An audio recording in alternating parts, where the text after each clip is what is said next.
Hey everyone, welcome to this week's news.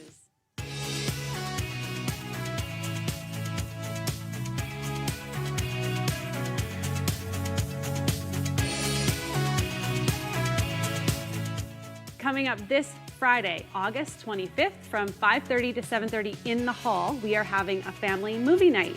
We will be watching the Super Mario Brothers movie. For all information and to register, check out the website. Next Sunday, August 27th at 8:30 a.m., we have 9 people making this decision to get baptized. 9 of our very own are going into the water at Kin Beach, and we would so love for you to be there. We're going to sing some worship.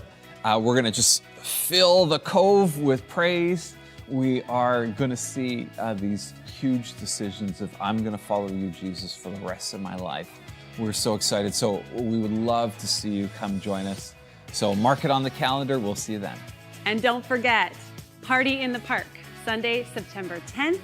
We have church outside at Polson Park. There will be games, there will be bouncy castles, there will be free food, and we can't wait to celebrate and spend time together as a community. So save it to your calendars, and we look forward to seeing you there. And as always, we just invite you to stay connected with us online. Fill out a connection card if you're new among us, and we're so glad you're here.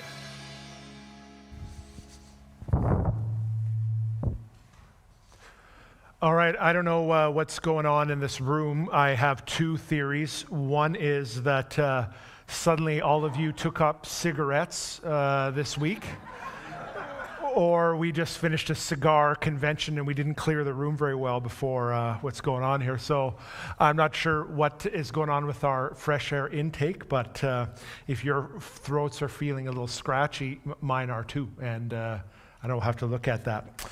It's been quite a weekend, and I'm sure all of you have been following the news and looking at the dynamics of air quality outside. And I'm glad that we've had some time just to pray for our friends and neighbors to the south and to the north and the way north. I have reached out over the past 24 hours or so to some local churches in Lake Country, West Kelowna, and Kelowna, just checking in with leaders to see how they're doing, finding out if there's some practical ways that we can support them. And it seems for right now, there's nothing immediately on the radar. For those of you maybe who are looking for ways that you can jump in and do something here in Vernon, I do know that the city has set up the emergency centers, I think specifically at Cal Tire Place. If you want to find out on local ways you can serve, head to the Vernon website and Google Vernon ECC, and there's a way you can volunteer and get involved there.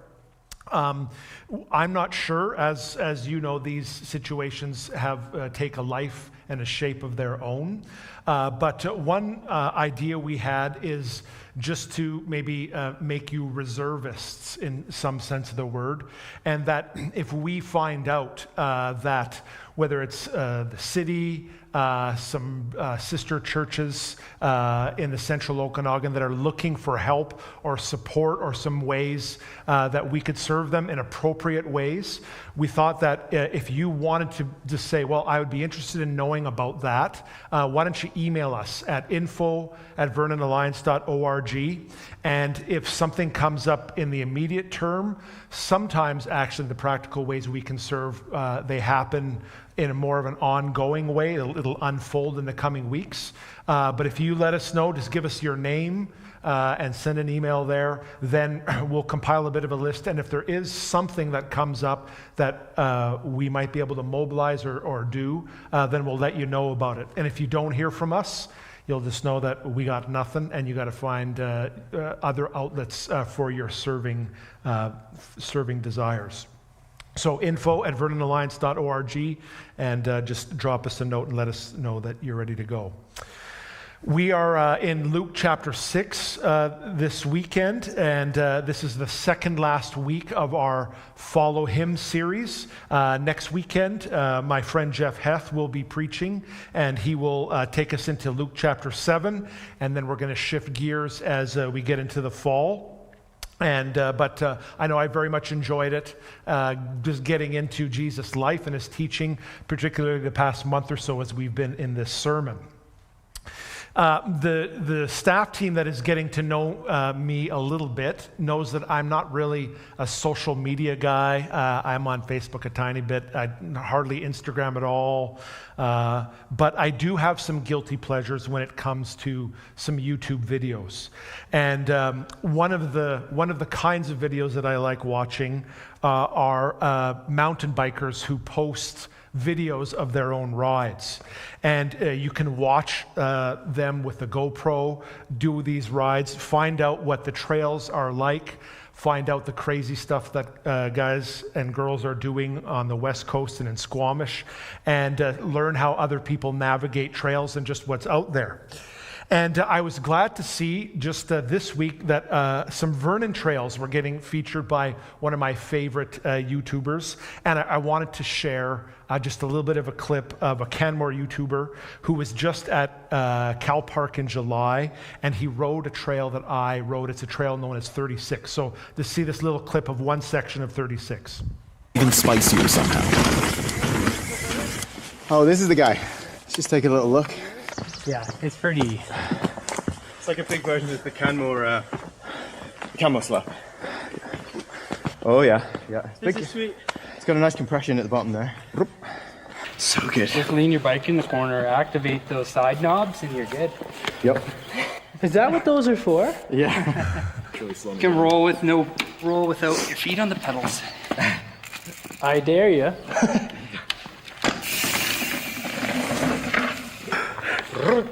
That's how it's done.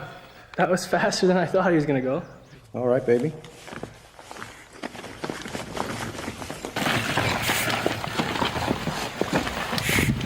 And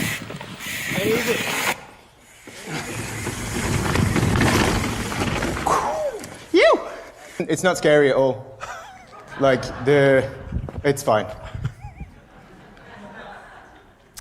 So I can assure you that there's something known by those vloggers as the GoPro effect, and it always makes things look easier than they actually are. And what's funny about that particular role is that I've been to it at least a half a dozen times now. I've studied it. I've heard plenty of explanation of how you can ride it successfully and safely. And I've watched lots of videos about people clearing it, that section of it. And yet, I have not yet done it myself.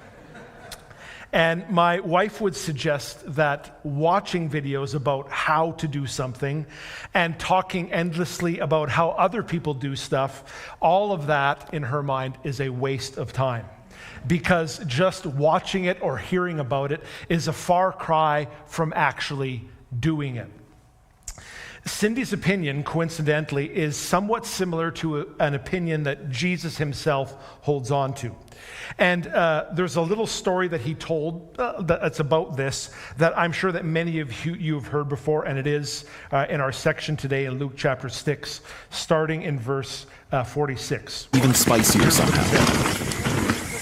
Why do you call this is the me guy. Lord, Lord, and do not do what I say? As for everyone who comes to me and hears my words and puts them into practice, I will show you what they are like. They are like a man building a house who dug down deep and laid the foundation on rock. When a flood came, the torrent struck that house, but could not shake it because it was well built. But the one who hears my words and does not put them into practice is like a man who built a house on the ground without a foundation. The moment the torrent struck that house, it collapsed, and its destruction was complete. What's the point of Jesus' story? I think it's actually quite simple. Hearing Jesus' teaching is quite important, very important. It is critical to our spiritual and human lives. But hearing alone is not enough for me to survive and thrive in the midst of the storms of life. In order to withstand all that the life that our lives, that the world, that the devil will throw at me, I will need to put Jesus' teaching into practice. Let me try to make the point even simpler. Learning from Jesus without doing what he says is stupid.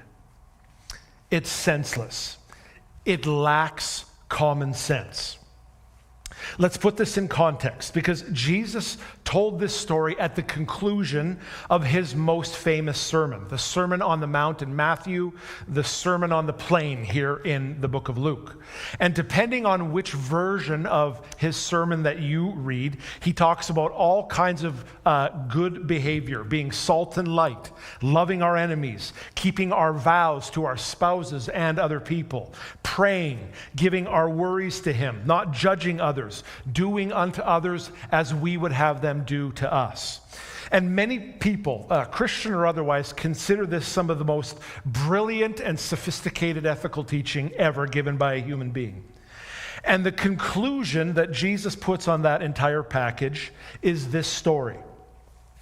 Jesus says, look, the content that I've just given you is powerful. It can serve as the foundation for you to build a meaningful, lasting human life. But if you hear my words and don't put them into practice, well, we have just both wasted our time. So how's putting into practice going for us? Now, just to make sure that we aren't misunderstanding him, let's get clear on what Jesus does not say. He doesn't say that those who fail to put his teaching into practice are bad people, and that those who do what he says are good people. The contrast that Jesus draws is not between good and bad. The contrast is between those who take his words seriously enough to do something about them and those who don't. If you do 1 million Bible studies and subscribe to 100 sermon podcasts and just learn stuff without doing anything about it, you're not evil. Jesus would just suggest that you're, well, unwise. So many technical biking videos, so little technical biking. Second, Jesus isn't talking about people who don't follow him here, as if to say that a Christian automatically will hear what Jesus says and do it. God gives people, Christians included, the freedom to build their house. And make no mistake, everybody is building their house, their life, on something, some assumptions about what is true and lasting and worthwhile. Beneath the surface, all of us believe that something is stable and capable as serving as a foundation for our lives. Maybe it's financial security. Maybe it is being truly happy. Maybe it is being liked by other people, being safe, having the most fun possible. Maybe it is being a good person. Whatever I do, as long as I am good, then the universe is going to reward me. I can build my life on that. And Jesus says, look, you can build your life on whatever you want. The truth is, though, that my word is the most stable, dependable, lasting foundation on which to build a thriving human life. Heaven and earth will pass away, he says, but my words will never pass away. But Jesus says, I'm not going to force you to build on me. You've got a choice to hear me and then go build on something else that you deem to be more solid. So again, Christians that are here with me tonight, you can believe with all your heart that Jesus alone saves. You can sing, "On Christ the solid rock I stand," at full volume. You can adhere and learn about the most complex school of systematic theology and believe it with all your heart. And then from a practical standpoint, you can then go and build your life on something else. It's your call. Jesus doesn't force you to obey him. He just warns you of the consequences of doing so. Third, Jesus doesn't say that learning is useless or that studying Scripture is a waste of time.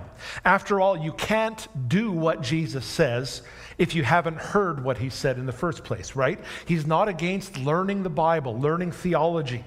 What he is against is learning more about the Bible without any kind of follow-through on what you've already learned. Do not merely listen to the word and so deceive yourself, says James. Do what it says. Fourth, Jesus doesn't say that people who obey his teaching have easier lives. He doesn't say, look, listen to what I say, put it into practice, and you'll never experience another flood or fire again. As though obeying him is some kind of good luck charm that keeps difficulties away. No. The promise is that doing what he says will mean that you can withstand the troubles of life, not escape them completely. As Dale Bruner suggests, we get protection in our troubles, not protection from our troubles. And finally, Jesus doesn't say that we will have successful lives if we obey his teaching. He doesn't say that people who build their houses on the rock will have bigger houses or that they will have more energy efficient houses or fancier houses. His point is that people who practice what he preaches, they survive the storms of life, while those who stop at just listening may not. So, how's putting into practice going for us?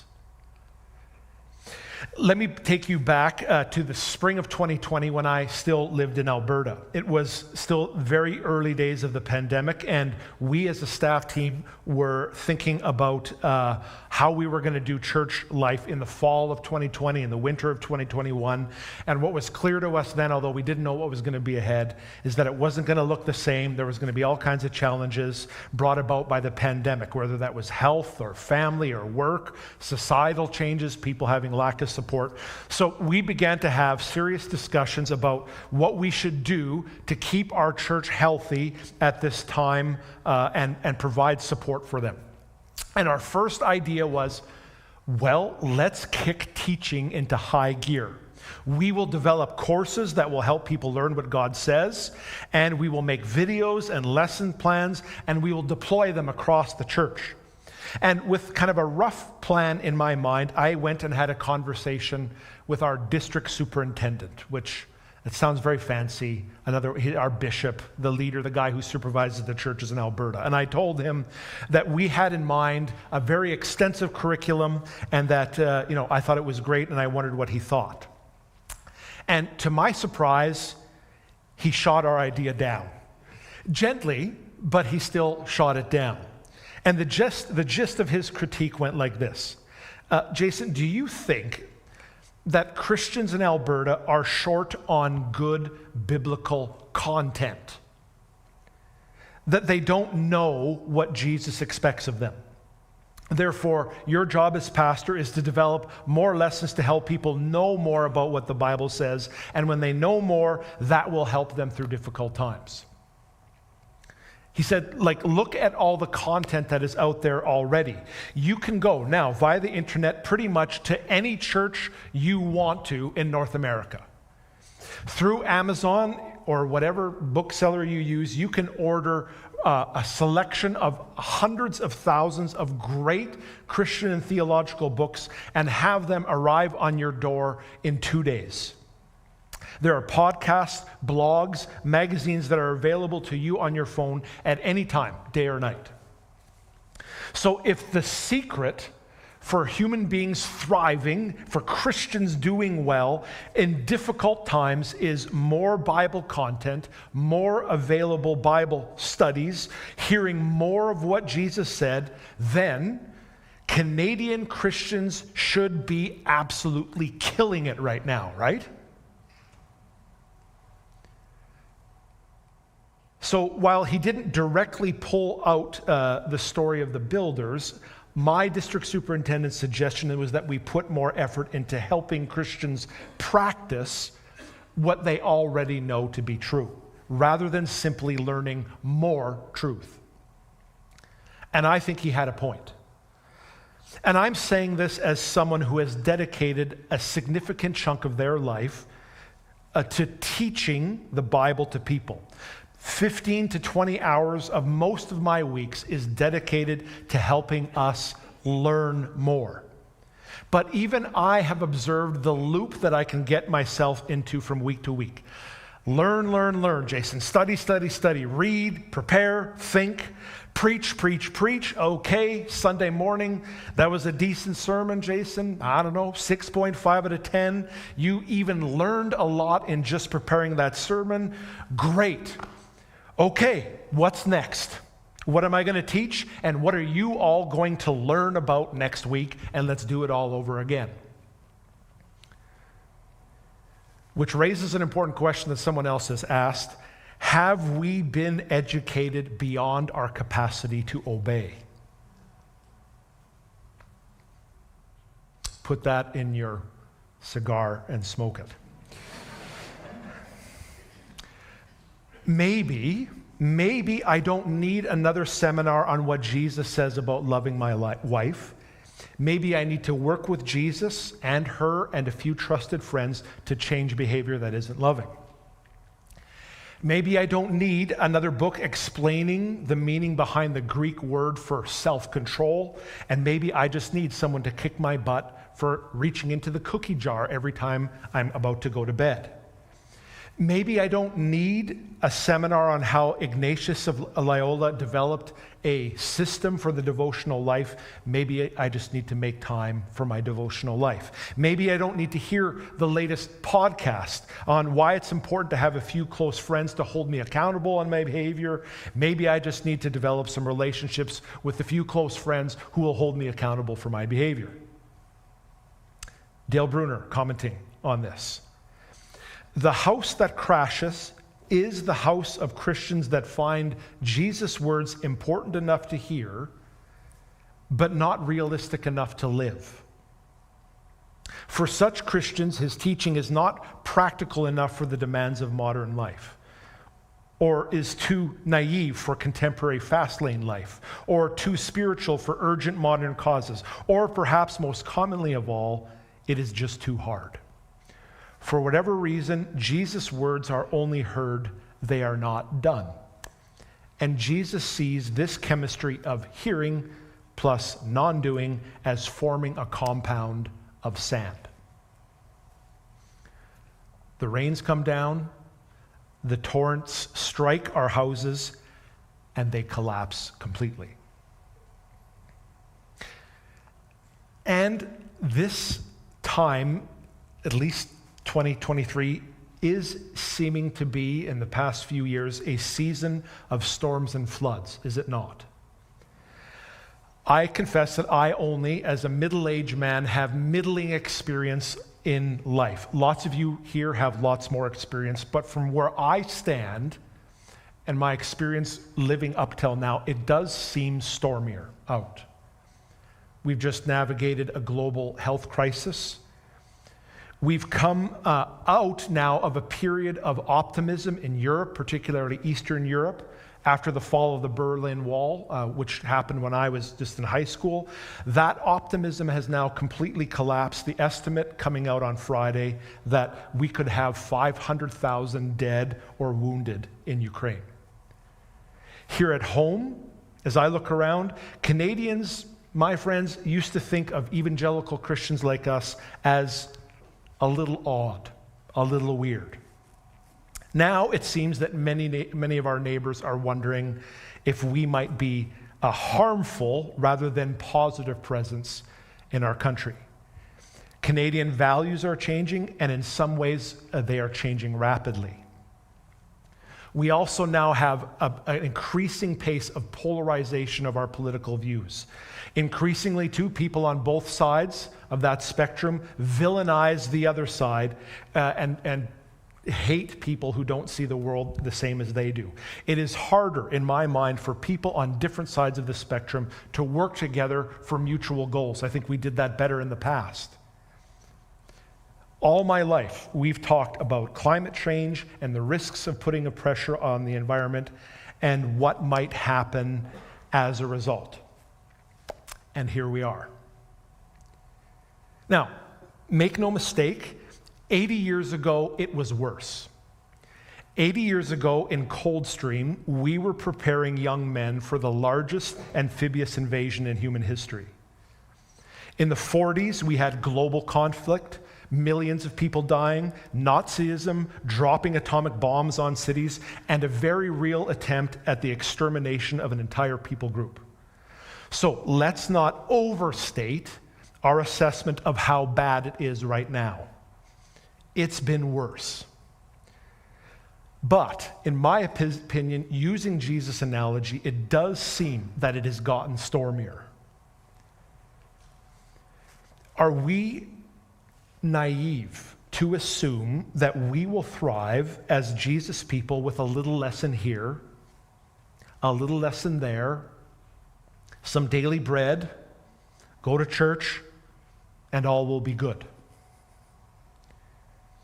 It's not that the foundation that Jesus has offered us is bad, it's just that we're not building on it. We believe a lot of truth, we don't do anything about it, and our faith and vitality and optimism and capacity to serve others, when it gets tough, like it is getting a little tougher now, that stuff begins to erode and crumble. What's needed if we are to follow Jesus more closely? Well, I would suggest we adjust our approach to learning. From thinking our way into a new way of behavior or action, to acting or behaving our way into a new way of thinking. I got this from the missiologist who has shaped my thinking the most. His name is Alan Hirsch. He comes from Australia. And we were talking about biking when we started. Think about how you learned to ride a bike. This is my current day 15-year-old. This is her first bike, a Strider bike, and it seems miraculous that she is now so much larger than she was then. How did you learn to ride a bike? When I was 3, my parents took me to a seminar on the mechanics of the bicycle. And then we watched some how to bike videos on the reel-to-reel projector in our classroom at the school. And then my parents sat me down on a lawn chair at the front of our house as I watched kids in my block ride their bikes so I could see how they did it. Right? Isn't that how you learned to ride a bike? No. You got on the bike, right? Maybe a tricycle or training wheels at first. And I would just say to any of you parents teaching your kids, don't do the training wheels. Get a Strider bike like that. But you started riding, pedaling. You got support when you failed and bailed. You were getting the feel of it. And eventually, through explanation, maybe from your dad or your mom, through some trial and error, you learned how to ride a bike. How am I going to learn to ride that section of 36? Practice, right? If my wife gives me permission to keep trying. Riding smaller little rolls and experience what rolling your bike down a steep section of granite feels like. Then I will work my way up to more difficult, complex features like that. Alan Hirsch suggests that we in North America have been brought up in a Greek model of learning, which says, if you want to change your behavior, you got to start by changing ideas. Change your thinking and you will change your behavior. Think your way into a new way of living. But the problem is, what happens sometimes for some of us is we do get new ideas, new thoughts, but our practices do not always come along for the ride. So he argues that Jesus and the writers of the scripture had a more Hebraic model of learning, which came at it from the opposite way. They thought of learning in a more actioned way. Start living differently, even if you don't fully understand why or how it works, and your mind will eventually catch up with your behavior. You will, through practice, eventually sort it out and understand better what is going on. Act your way into a new way of thinking. So let's think about that. Let's say listening to Jesus teaching on prayer, or listening to Jesus as he tells us to share our faith and make disciples. Many of us know here in this room and listening online that part of following Jesus is the call to pray, and to pray regularly for others, for ourselves. Lots of you also know the Great Commission to go into all the world and make disciples. You know that Jesus says, I am calling you to become fishers of men and women. That's what he said, and you've heard it before. So what is the best way to get there? Prayer seminars, courses on how to share your faith? Yes, those are useful. We do and will run more of them. But just as important, maybe in the context of our study today, more important is to practice prayer regularly. Try it out. See what works for you. Figure out what isn't working in your successes and failures. Learn where you might need more help as you go about it. When it comes to sharing your faith with a friend, well, have some conversations. Find out what they believe. Ask them what they think about Jesus. And you may be surprised as you enter into conversation that you will learn how to do it, and your thinking will start to catch up with your behavior. And we need the same shift, I think, in our groups and in our Christian friendships. Yes, let's talk about what we're learning from books and podcasts and sermons and the Bible. And we love those conversations, right? Many of us are great at those conversations. What does this mean? What does that mean? What does this mean? Let's talk about the meaning of this passage. But just as importantly, we must, if we're taking Jesus seriously here, get to an all-important question. So what? What am I going to do about this? How can you and I, in this group, in this friendship, help each other get at it?